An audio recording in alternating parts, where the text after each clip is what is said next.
ನಮಸ್ಕಾರ, ಎಲ್ಲರಿಗೂ ದೇವಕಿ ನ್ಯಾಚುರಲ್ ಫಾರ್ಮ್ಗೆ ಇನ್ನೊಮ್ಮೆ ಸ್ವಾಗತ. ಸರ್ ನಮಸ್ಕಾರ. ನಮಸ್ತೆ ಸರ್.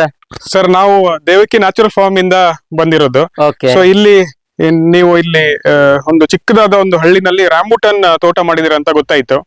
ಸೊ ಅದಕ್ಕೋಸ್ಕರ ನಾವು ನೋಡೋಣ ಅಂತ ಬಂದಿದ್ವಿ. ಸೊ ನಿಮ್ದ ಇಂಟ್ರೊಡಕ್ಷನ್ ಮಾಡ್ಕೊಳ್ಬೋದಾ ಸರ್? ಅವಶ್ಯ ಮಾಡ್ಕೊಳ್ಬಹುದು. ನನ್ನ ಹೆಸರು ನಾಗಪ್ಪ ಕುಪ್ಪುಗೌಡ ಅಂತ ಹೇಳಿ, ಕೆಕ್ಕರ ಗ್ರಾಮ, ಹೊನ್ನಾವರ ತಾಲೂಕು, ಉತ್ತರ ಕನ್ನಡ. ಸುಮಾರು 3 ವರ್ಷದ ಹಿಂದ ರ್ಯಾಂಬೋಟ ಮಾಡ್ಬೇಕು ಅಂತ ನನಗೆ ಯೋಚನೆ ಬಂತು. ಗಿಡ ಹಚ್ಚಿದ್ದೇನೆ ಒಂದು ಅರ್ಧ ಎಕರೆಯಲ್ಲಿ. ಅದು ಈಗ 2 ವರ್ಷ ಆಯ್ತು ಫಲ ಕೊಡ್ಲಿಕ್ಕೆ ಅನ್ಕಿ. ಈಗಾಗಲೇ ಇದು ನೋಡಿ ಸರ್, ಈ ತರ ರೀತಿ ಹಣ್ಣು ಆಗ್ತಾ ಇದೆ. ಸರ್ ಇವಾಗ ನೀವು ಹೇಳಿದ್ರಿ, ನೀವು ಅಂದ್ರೆ ಇದು ಗಿಡ ಹಚ್ಚಿ 3 ವರ್ಷ ಆಯ್ತು ಅಂತ. ಇದು ಫ್ರೂಟ್ ಎಷ್ಟು ವರ್ಷದಿಂದ ಬಂತು ಸರ್? ಇದು ಫ್ರೂಟ್ಸ್ ಸರ್ 2 ವರ್ಷ, ಕಳೆದ ವರ್ಷ ಬಂದಿತ್ತು. ಸ್ವಲ್ಪ ಇಳುವರಿ ಕಡಿಮೆ ಇತ್ತು. ಈ ವರ್ಷ ತುಂಬಾ ಇಳುವರಿ ಬಂದಿದೆ, ಅಡ್ಡಿಲ್ಲ. ನೆಕ್ಸ್ಟ್ ಇಯರ್ ಇನ್ನೂ ಹೆಚ್ಚಿಗೆ ಬರಬಹುದು. ಸುಮಾರು ಒಂದು ಗಿಡಕ್ಕೆ 8 ರಿಂದ 10 ಕೆಜಿ ಈಗಾಗಲೇ ಬರ್ತಾ ಇದೆ ಸರ್. ಓಕೆ, ಇವಾಗ ನೀವು ಅರ್ಧ ಎಕರೆನಲ್ಲಿ ಹಾಕಿದಿರಿ ಅಂತಂದ್ರಿ. ಓಕೆ, ಇದು ಅರ್ಧ ಎಕರೆನಲ್ಲಿ ಅಂದ್ರೆ ಎಷ್ಟು ಗಿಡ ಇದರಲ್ಲಿ ಸೇರಿಸಿದಿರಾ ಸರ್? ಅರ್ಧ ಎಕರೆಯಲ್ಲಿ ಸುಮಾರು 40 ಗಿಡ, ಸುಮಾರು 10 40 ಗಿಡ ಇದೆ ಸರ್. 40 ಗಿಡ? ಹೌದು. ಇದು ಎಲ್ಲ 40 ಗಿಡದಲ್ಲೂ ಫ್ರೂಟ್ ಬಂದಿದ್ಯಾ ಅಥವಾ ಸೆಲೆಕ್ಟೆಡ್ ಮಾತ್ರ ಬಂದಿದ್ಯಾ? ಕಳೆದ ವರ್ಷ 1-2 ಗಿಡದಲ್ಲಿ ಬಂದಿತ್ತು, 4 ಗಿಡದಲ್ಲಿ ಬಂದಿತ್ತು ಸರ್. ಈ ಸರ್ತಿ ಸುಮಾರು ಎಲ್ಲಾ ಗಿಡದಲ್ಲೂ ಬಂದಿದೆ, 40 ಗಿಡಕ್ಕೂ ಬಂದಿದೆ. ಒಂದು ಎವರೇಜ್ ತೆಗೆದ್ರೆ ನೀವು 10 ಕೆಜಿ ಒಂದ್ ಗಿಡ ಅಂತಂದ್ರಿ, ಅಂದ್ರೆ ಎಲ್ಲಾ ಗಿಡದಲ್ಲೂ ಬಂದಿದೆಯಲ್ಲ ಸರ್? ಎಲ್ಲಾ ಗಿಡದ ಎವರೇಜ್ ನೋಡಿದ್ರೆ ಸರ್ ಸರಾಸರಿ ಒಂದು 5 ಕೆಜಿ ಹಿಡಿಬಹುದು. ಒಂದೊಂದು ಗಿಡಕ್ಕೆ ಜಾಸ್ತಿ ಇದೆ, ಒಂದೊಂದು ಗಿಡ ಕಡಿಮೆ ಇದೆ.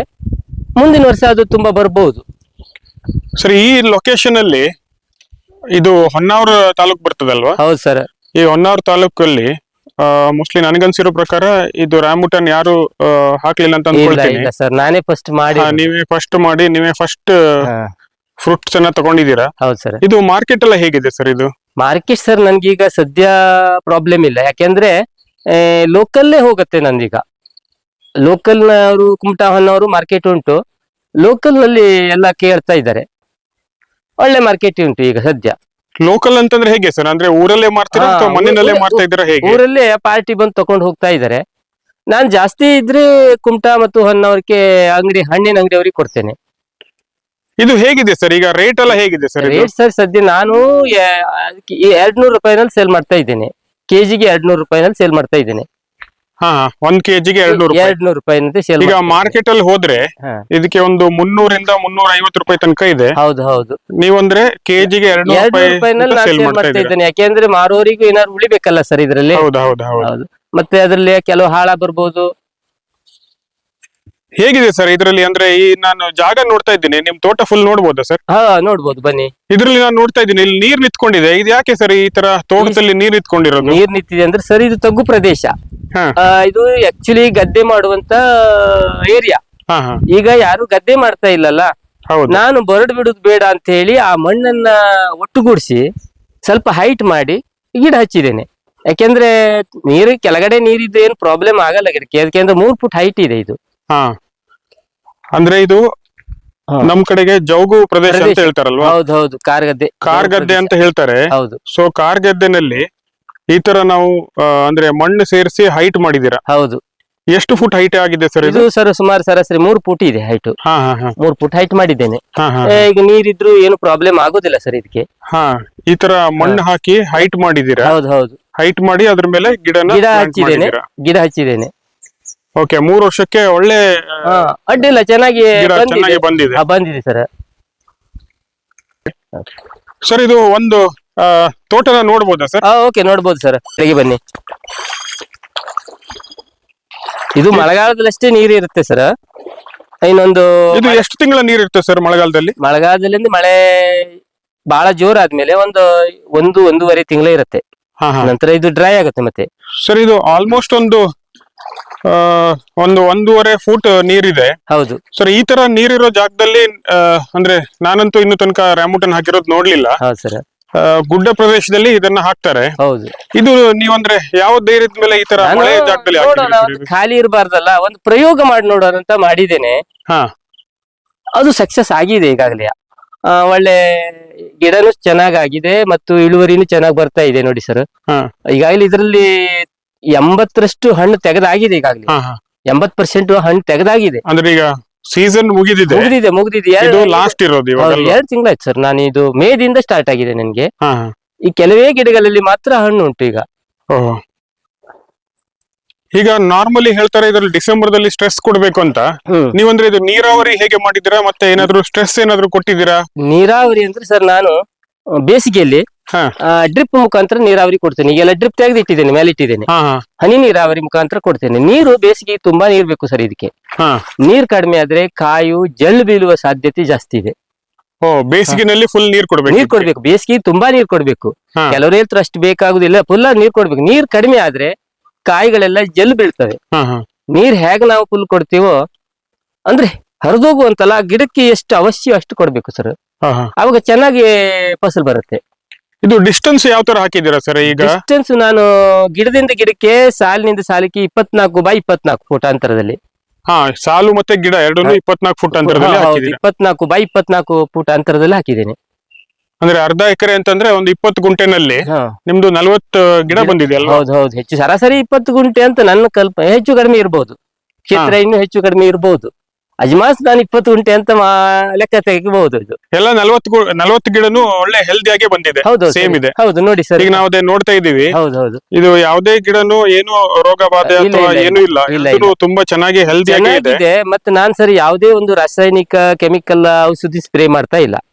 ಸಾವಯವ ಪದ್ಧತಿಯಲ್ಲಿ ಮಾಡಿದೆ ನಾನು. ದೊಡ್ಡಿ ಗೊಬ್ಬರ, ಎರೆ ಗೊಬ್ಬರ, ಕೋಳಿ ಗೊಬ್ಬರ ಇದನ್ನೇ ಹಾಕೋದು ನಾನು. ಮತ್ತೆ ಇನ್ನೇನು ಬೇರೆ ಯಾವ್ದು ಬಳಸುತ್ತಾ ಇಲ್ಲ.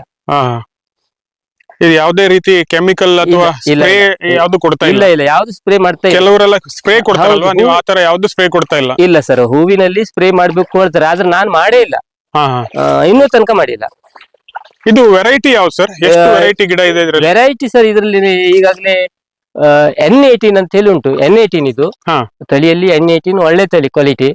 ಅದು ಹಾಕಿದ್ದೇನೆ ಒಂದು 35 ಗಿಡ. ಸ್ಕೂಲ್ ಬಾಯ್ ಅಂತ ಒಂದಿದೆ. ಇನ್ನೊಂದು KG10 ಅಂತ ಅಷ್ಟೇ, ಒಂದೊಂದು ಗಿಡ. ಅವೆಲ್ಲ ಒಂದೊಂದು ಗಿಡ ಹಾಕಿದ್ದೇನೆ. ಇದು ಮಾತ್ರ 35-36 ಗಿಡ ಉಂಟು. ಇದು ಅಂದ್ರೆ ಹೆಚ್ಚಿಗೆ ಇರುವಂತದ್ದು N18. ಅದೇ ಒಳ್ಳೆ ತಳಿಯಲ್ಲಿ 300 ಗಟ್ಟಲೆ ತಳಿ ಇದೆ. ಅದರಲ್ಲಿ N18 ಮಾತ್ರ ಒಳ್ಳೆ ತಳಿ ಇದು. ಸರಿ, ಕಾಸ್ಟಿಂಗ್ ಬಗ್ಗೆ ಹೇಳೋದಾದ್ರೆ ಇದ್ರಲ್ಲಿ ಅಂದ್ರೆ ಗಿಡ ಹಾಕಿ ಮತ್ತೆ ನೀವು 1 ವರ್ಷ ಮೇಂಟೈನ್ ಮಾಡ್ಲಿಕ್ಕೆ ನಿಮ್ಗೆ ಅಪ್ರಾಕ್ಸಿಮೇಟ್ಲಿ ಎಷ್ಟು ಕಾಸ್ಟ್ ಬಿತ್ತು? ಆಮೇಲೆ ಅದು ಸರ್ ಹೇಗೆ ನಿರ್ವಹಣೆ ಅಂದ್ರೆ ಸರ್, ಅದು ಹೆಚ್ಚಾಗಿ ನಾನು ಲೇಬರ್ ತಕೊಳ್ಳೋದಿಲ್ಲ, ನಾನೇ ಕೆಲಸ ಮಾಡ್ತೇನೆ. ಹಾಗಾಗಿ ಬಹಳಷ್ಟು ಕಾಸ್ಟಿಂಗ್ ಬರೋದಿಲ್ಲ ಇದಕ್ಕೆ. ಯಾಕೆಂದ್ರೆ ನಾನು ನಾನೇ ಮಾಡಿದಂತ ದುಡ್ಡಿ ಗೊಬ್ಬರ ನಾವೇ ಕೂಡ ಹಾಕುದು. ನಾನು ನನ್ನ ವೈಫ್ ನನಗೆ ಹೆಲ್ಪ್ ಮಾಡ್ತಾರೆ. ನಾವಿಬ್ರು ಕೂಡಿ ಇದನ್ನ ಮಾಡ್ತೇವೆ. ಅಂದ್ರೆ ನಿರ್ವಹಣಾ ಕಾಸ್ಟ್ ಅಂದ್ರೆ ಸ್ಟಾರ್ಟಿಂಗ್ ಅಲ್ಲಿ ನಿಮ್ಗೆ ಇದು ಅರ್ಧ ಎಕರೆ ಮಾಡ್ಲಿಕ್ಕೆ ಎಷ್ಟು ಖರ್ಚು ಬಂತು ಸರ್? ಖರ್ಚು ಸುಮಾರು ಒಂದು ಗಿಡ ಮತ್ತು ಈ JCB ಹಚ್ಚಿ ಮಣ್ಣೆಲ್ಲ ಮಾಡಿರೋದು ಸರ್, ಸುಮಾರು ಒಂದು 32 ಸಾವಿರ 35 ಸಾವಿರ ಬರ್ಬಹುದು ನಿಮ್ಗೆ ಖರ್ಚು. ಅಂದ್ರೆ JCB ತಗೊಂಡ್ ಬಂದು ಇದು ಮಣ್ಣನ್ನೆಲ್ಲ ಒಟ್ಟುಗೂಡಿಸಿ ಅದ್ರ ಮೇಲೆ ನೀವು ಗಿಡ ನೆಟ್ಟಿದ್ದು ಸರ್. ಮತ್ತೆ ಸರ್ ನಾವ್ ಹೇಳಲೇಬೇಕು, ಇದಕ್ಕೆ ನನಗೆ ಸರ್ಕಾರದ ಸಹಾಯಧನ ಸ್ವಲ್ಪ ಸಿಕ್ಕಿದೆ. ಈ ಒಂದು ಪ್ಲಾಟ್ ಮಾಡಿದಕ್ಕೆ ನನಗೆ ಅವರು ಗಿಡದ್ದು ಮತ್ತು ಇದೆಲ್ಲ ಒಂದು ಸ್ವಲ್ಪ 50% 40% ನನ್ಗೆ ಸಹಾಯಧನ ಬಂದಿದೆ.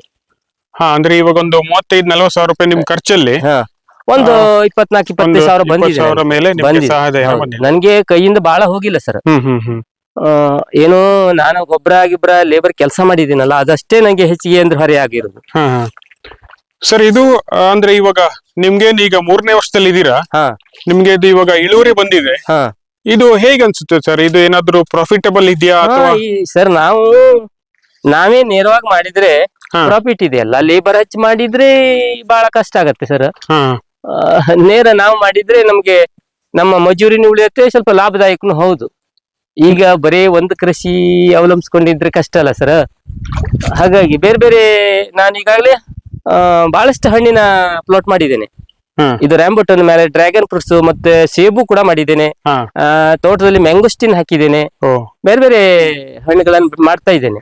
ಸರ್, ಈ ತರ ನಿಮ್ಗೆ ಎಕ್ಸಾಟಿಕ್ ಫ್ರೂಟ್ ಹಾಕ್ಬೇಕಂತ ಯಾವ ತರ ಕಲ್ಪನೆ ಬಂತು ಸರ್ ನಿಮ್ಗೆ? ಕಲ್ಪನೆ ಅಂದ್ರೆ ಸರ್, ನಮ್ಮಲ್ಲಿ ಹಿಂದಿನಿಂದ ಇರೋದಂದ್ರೆ ಅಡಿಕೆ, ತೆಂಗು, ಜಾಯಿಕಾಯಿ, ಕಾಳುಮೆಣಸು, ಭತ್ತ, ಇಷ್ಟೇ ಡಿಪೆಂಡ್ ಆಗಿದ್ರು ಜನ. ನನ್ಗೆ ಯಾಕೋ ಒಂದೇ ಮಾಡ್ತಿರು ಬೇರೆ ಬೇರೆ ಪ್ರಯೋಗ ಮಾಡ್ಬೇಕಂತ ನನ್ನ ಯೋಚನೆ ಬಂತು. ನಾನು ಅದನ್ನ ಒಂದೊಂದಾಗಿ ಡ್ರ್ಯಾಗನ್ ಫ್ರೂಟ್ಸ್ ನಿಂದ ಸ್ಟಾರ್ಟ್ ಮಾಡಿದೆ, ಎಲ್ಲ ಸಕ್ಸಸ್ ಆಗ್ತಾ ಬಂತು. ಇನ್ನು ಕೆಲವು ಯೋಚನೆ ಉಂಟು, ಬೇರೆ ಬೇರೆ ಇನ್ನು ಮಾಡ್ಬೇಕು ಅಂತಿಲ್ಲ, ಆದ್ರೆ ಲ್ಯಾಂಡ್ ಇಲ್ಲ ನನ್ಗೆ ಇನ್ನು. ಮತ್ತೆ ನನಗೆ ಕಲ್ಪನೆ ಅಂದ್ರೆ ಏನು ಅಂದ್ರೆ ಕೇಸರಿ ಬೆಳೆಬೇಕಂತ ಯೋಚನೆ ಇತ್ತು.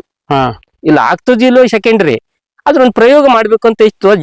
ನಂಗೆ ಜಾಗದ ಅಭಾವದಿಂದ ಸ್ವಲ್ಪ ಇದಿದ್ದೇನೆ. ಜಮ್ಮು ಕಾಶ್ಮೀರದಲ್ಲೆಲ್ಲ ಬೆಳೆತಿದಾರಲ್ಲ, ಇಲ್ಲೂ ಆಗ್ತದಿಲ್ಲ ನೋಡಿ. ಜನ ಪ್ರಯತ್ನ ಮಾಡಿದಾಗ್ಲೇನೆ ಅದು ನಮ್ಗೆ ಸಕ್ಸಸ್ ಆಗೋದಿಲ್ಲ. ಅವ್ರು ಹೇಳ್ತಾರೆ ಇವ್ರು ಹೇಳ್ತಾರೆ ಅಂದ್ರೆ ಅದು ಯಾವ್ದು ಸಕ್ಸಸ್ ಆಗೋದಿಲ್ಲ.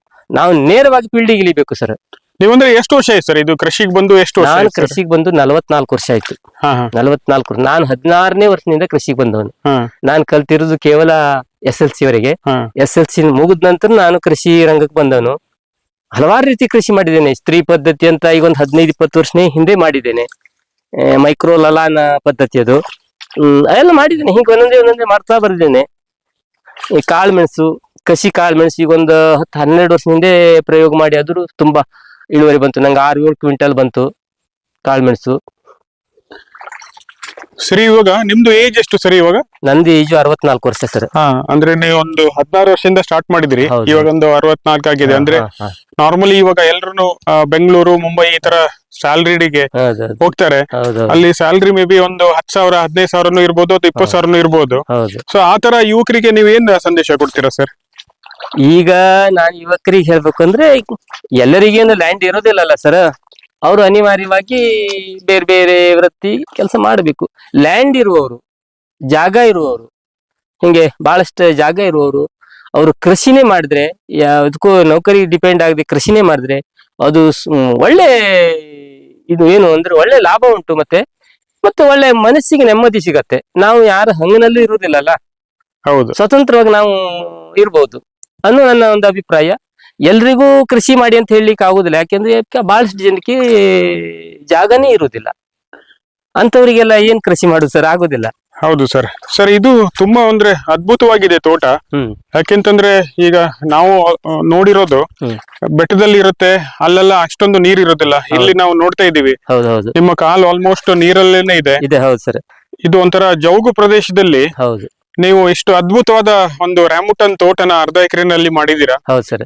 ಅದನ್ನೊಂದು 40 ಗಿಡನ ಇದರಲ್ಲಿ ಕೂರಿಸಿದೀರಾ. ಹೌದು ಸರ್. ಸರ್, ಇದು ತುಂಬಾ ಅದ್ಭುತವಾಗಿದೆ ಸರ್. ಇವೆಲ್ಲ ಸರ್ ಕಾಯಿ ತೆಗೆದಿರುವುದು, ಎಲ್ಲ ಕಾಯಿ ತೆಗೆದಿರುವುದು ಕಾಣುತ್ತೆ ಎಲ್ಲ. ಇದೆಲ್ಲ ದೊಡ್ಡ ಸೀಸನ್ ಮುಗ್ದು ಹೋಗಿದೆ ಈಗ. ನಂಗೆ ಈಗ ಒಂದು 20 ದಿನ ಹಿಂದೆ ತುಂಬಾ ಸೀಸನ್ ಇತ್ತು. ಈಗ ಒಂದು 15-20 ದಿನ ಹಿಂದೆ. ಈಗ ಕಡಿಮೆ ಆಗ್ತಾ ಬಂತು. ಸುಮಾರು ಎಷ್ಟು ಕೆಜಿ ಹಣ್ಣು ಈ ಸಲ ಸೇಲ್ ಮಾಡಿದ್ರಿ ಸರ್? ನಾನು ಸುಮಾರು ಒಂದು 2 ಕ್ವಿಂಟಲ್ ಹತ್ತತ್ರಕ್ಕೆ ಸೇಲ್ ಮಾಡಿದ್ದೇನೆ ಸರ್. 2 ಕ್ವಿಂಟಲ್ ಈ ಸಲ ಸೇಲ್ ಮಾಡಿದ್ರಿ? ಹೌದು ಹೌದು. ಮಾರ್ಕೆಟ್ಗೆ ಏನು ಸಮಸ್ಯೆ ಆಗ್ಲಿಲ್ಲ ಇನ್ನುವರೆಗೆ. ನಂಗೆ ಸಮಸ್ಯೆ ಆಗಿಲ್ಲ. ಎಲ್ಲ ಬೇಡಿಕೆ ಉಂಟು ಸರ್, ನನ್ನ ಹತ್ರ ಸಪ್ಲೈ ಇಲ್ಲ. ಎಲ್ಲ ಮನೆಗೆ ಬಂದು ಸುಮಾರೆಲ್ಲ ತಗೊಂಡು ಮನೆಗೆ ಬಂದು ತಗೊಂಡು ಹೋಗ್ತಾ ಇದ್ದಾರೆ. ಮತ್ತೆ ಪೇಟೆಯವರು ನಿನ್ನೆ ಇಬ್ರು ಹಣ್ಣಿನವರು ಫೋನ್ ಮಾಡಿದ್ರು, 10 kg ಬೇಕು ಅಂದ್ರೆ. ಸರ್, ಈಗ ಇಲ್ಲ, ಸಪ್ಲೈ ಮಾಡೋಕ್ ಆಗ್ತಾ ಇಲ್ಲ ಅಂದ್ರೆ. ಯಾಕೆಂದ್ರೆ ನಾನು ಮನೆಗೆ ಬಂದವರಿಗೆ ಯಾವಾಗೂ ಇಲ್ಲ ಮಾಡುದಿಲ್ಲ, ಅಂಗಡಿಯವ್ರಿಗೆ ಇಲ್ಲ ಮಾಡ್ತೇನೆ, ಮನೆಗೆ ಬಂದವ್ರು ಕೊಡ್ತೇನೆ. ಅಂಗಡಿಯವರಿಗೆ ಅವ್ರು ವ್ಯಾಪಾರಸ್ಥರು, ಅವ್ರಿಗೆ ಎಲ್ಲಿಂದ ತರಿಸ್ಕೊಳ್ತಾರೆ. ಹೌದು, ಮನೆಗೆ ಹತ್ತಿರದವ್ರು ವಿಶ್ವಾಸದಿಂದ ಬರ್ತಾರಲ್ಲ, ಅವ್ರಿಗೆ ನಾನು ಕೊಟ್ಟೆ ಕೊಡ್ತೇನೆ. 1 kg ಕಡೆ 1/2 kg ಆದ್ರೂ ಕೊಡ್ತೇನೆ ಇದ್ರೆ. ಇದು ಹೊನ್ನಾವರ ತಾಲೂಕಲ್ಲಿ ಈ ತರ ಒಂದು ಹಳ್ಳಿನಲ್ಲಿ ಇದು ಒಂದು ಫಸ್ಟ್ ಟೈಮ್ ಇದು ಹಣ್ಣು ಬೆಳೆದಿರೋದು. ಹೌದು ಸರ್. ಈಗ ಪೇಟೆನಲ್ಲಿ ಹೋದ್ರೆ ಈ ಹಣ್ಣು ಎಲ್ಲ ಕಡೆ ಸಿಕ್ಬಿಡುತ್ತೆ. ಹೌದು. ಸೊ ಹಳ್ಳಿನಲ್ಲಿ ಇದು ಸಿಗ್ತಾ ಇಲ್ಲ. ನೀವು ಒಂದು ಒಳ್ಳೆ ಕೆಲಸ ಮಾಡ್ತಾ ಇದ್ದೀರಾ, ಹಳ್ಳಿನವರಿಗೆ ಫಸ್ಟ್ ಪ್ರಿಫರೆನ್ಸ್ ಕೊಡ್ತಾ ಇದ್ದೀರಾ. ಹೌದು. ತುಂಬಾ ಧನ್ಯವಾದಗಳು ಸರ್. ನಮಸ್ತೆ ಸರ್. ನಿಮ್ದು ಬೇರೆ ಯಾವ್ದೆಲ್ಲ ಕೃಷಿ ಇದೆ ಸರ್? ನನ್ನ ಕೃಷಿ ಅಂದ್ರೆ ಅಡಿಕೆ, ತೆಂಗು, ಕಾಳುಮೆಣಸು, ಜಾಯಿಕಾಯಿ ಬೆಳಿತೇನೆ. ಅದ್ರ ಜೊತೆಗೆ ಭತ್ತ ಬೆಳಿತೇನೆ, ಗದ್ದೆ ಇದೆ, ಭತ್ತ ಬೆಳಿತೇನೆ.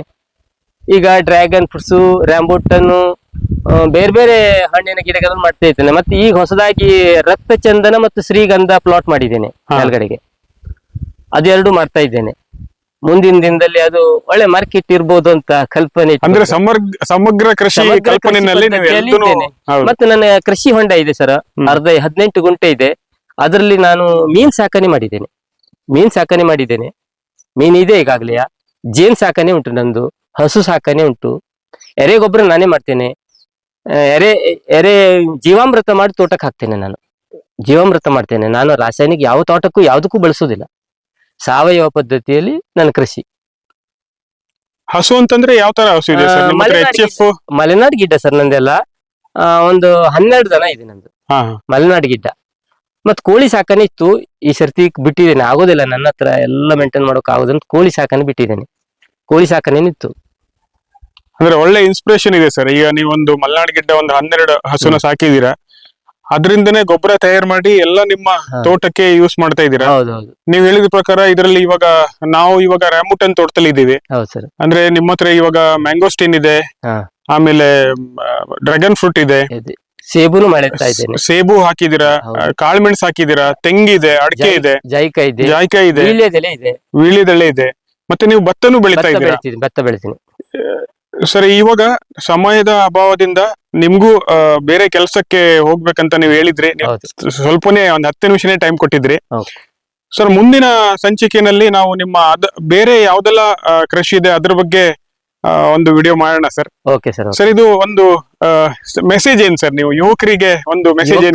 ನಾನಂದ್ರೆ ಕೇವಲ ಉದ್ಯೋಗಕ್ಕಾಗಿ ಅವಲಂಬಿಸಿದೆ ಇಂತ ಈ ಕೃಷಿ ಕ್ಷೇತ್ರ ಇರೋರು ಕೃಷಿಯಲ್ಲಿ ಅವರು ತೊಡ್ಕೊಂಡ್ರೆ ಅವ್ರ ಭವಿಷ್ಯ ಉಜ್ವಲ ಆಗ್ತದೆ ಅಂತ ನನಗೆ ವಿಶ್ವಾಸ ಇದೆ.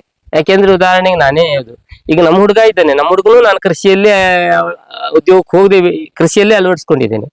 ಈಗ ತೋಟಕ್ಕೆ ಮದ್ದು ಹೊಡೆಯೋದಾಗ್ಲಿ ಇದೆಲ್ಲ ನಮ್ಮ ಹುಡುಗನೇ ಮಾಡ್ತಾನೆ, ನಾನು ಮಾಡ್ತೀನಿ, ಅವನು ಕೂಡಿ ಒಟ್ಟೊಟ್ಟಿಗೆ ನಾವು ಮಾಡ್ತೀವಿ. Thank you sir. ನಮಸ್ತೆ.